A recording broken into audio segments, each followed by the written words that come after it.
5 orang semuanya. Kita akan cuba habiskan insya-Allah dan target kita ialah supaya Menteri Kewangan boleh menjawab sekitar pukul 3 atau 3.15 petang nanti. Ya, Yang Amat. Terima kasih Tuan Sri Ketua. Pertama, saya ingin jelaskan bahawa Menteri Kewangan tidak menjawab banyak persoalan yang saya bangkitkan. Ini termasuk soal unjuran pertumbuhan. Yang kita kendaki ialah penjelasan mengapa digunakan unjuran yang tertinggi di dunia. Kalau dia ada alasan, dia boleh berikan. Ini bawah belanjawan negara, aktiviti program 2, strategi fiskal 020100. Kemudian saya mohon supaya diberikan penjelasan. Ya. Yang kedua ialah tentang unjuran jumlah hasil kerajaan yang lebih tinggi ketimbang 2019 yang juga saya bangkitkan yang tidak diberikan penjelasan oleh Menteri Kewangan. Berikutnya ialah dalam perkara yang sama, iaitu pertambahan lesen judi yang tidak diberi penjelasan. Saya tanya bila diluluskan, berapa jumlah diluluskan, apakah jemaah menteri diminta dimaklumkan, dan apakah parti-parti Melayu, UMNO, PAS dan Bersatu memberi perlakuan dan persetujuan kepada kelulusan perjudian tambahan itu. Belum ada jawapan. Kemudian tentang keterisan MKN. Berdasarkan laporan Ketua Audit Negara sebagai saya anggap adalah institusi utama dalam keselamatan, tapi telah melanggar beberapa peraturan kewangan yang melibatkan kedudukan Perdana Menteri selaku pengurusi MKN. Yang belum dijawab juga tentang projek 5G DNB, walaupun ini disentuh oleh menteri lain, tetapi ini melibatkan kontrak dan juga tentang pendirian kerajaan dalam off-budget agencies atau expenditure. Kemudian saya tanya juga tentang pinjaman diberikan oleh Menteri Kewangan untuk kerajaan. 500 juta kepada AirAsia.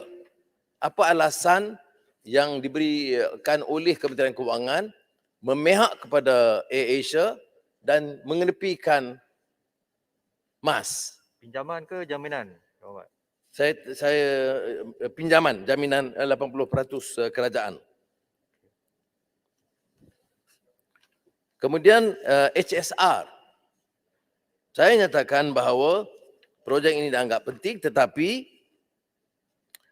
apa pendirian kerajaan sekarang, dan ini terkait kalau diteruskan dengan meminda kedudukan aset company yang 50-50 yang saya anggap tidak adil kerana kepentingan Malaysia itu jauh lebih tinggi.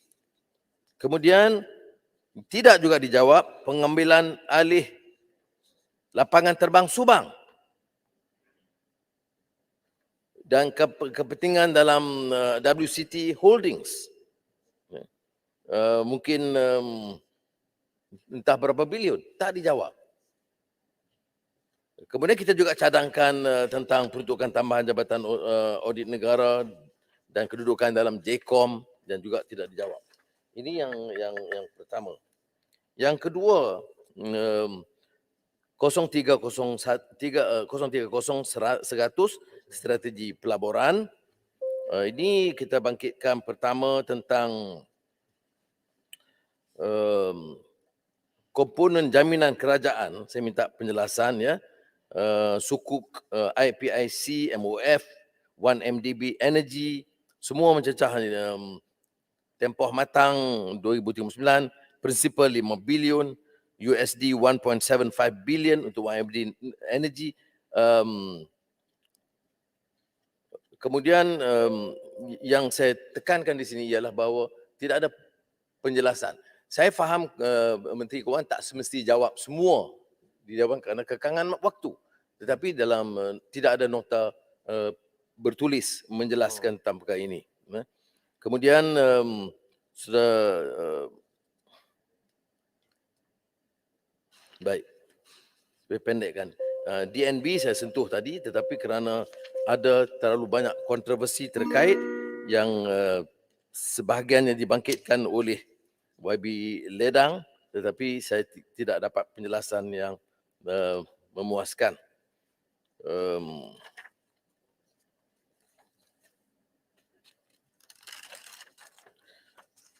Kosong 600 pengurusan audit dalam, tugas-tugas ketua audit negara yang juga telah kita bangkitkan tentang Jabatan Akauntan Negara. Saya rumuskan saja kerana kekangan waktu. Khidmat perunding juga tidak ada penjelasan yang memuaskan kerana kita sebut di sini perunding individu dan had yang dikenakan, ya.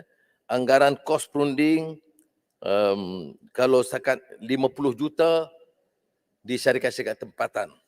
Kalau untuk syarikat-syarikat antarabangsa ditingkatkan. Jadi ini pun sukar kita mengerti mengapa ada diskriminasi terhadap syarikat tempatan. Sekurang-kurangnya Menteri Kewangan harus mencari jalan untuk membantu mengurangkan beban. Kemudian dibangkitkan juga oleh bayan baru tentang Spenco yang juga saya bangkitkan. Menteri jawab kata ada tender, tapi bila tanya soalan susulan tidak dijawab. Dan mengapa kepada syarikat mana belum dijawab. Dan mengapa kepada syarikat Spenco walaupun dia 600 juta lebih tinggi daripada syarikat kedua. Dan soal Spenco ini kontroversinya begitu lama. Dan keuntungan terlalu tinggi.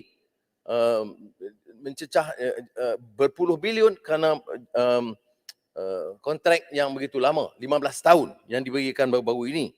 Jadi diluluskan umpamanya syarikat yang daripada kontrak kita faham, Spenco Sdn Bhd 46 bilion. Konsortium Naza dan Berjaya 39 bilion. Perbezaan harga tawaran 664 juta ringgit.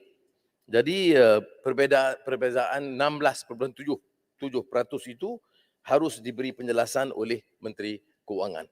Saya harap jangan Menteri Kewangan ambil ringan hal-hal dibangkitkan. Sekali lagi saya tegaskan, kalau tidak ada waktu mencukupi, Menteri wajib menjawab secara bertulis.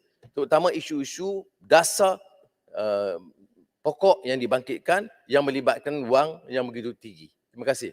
Terima kasih Yang Berhormat. Pak Lisen, Alur Gajah dulu, lepas tu Bagan.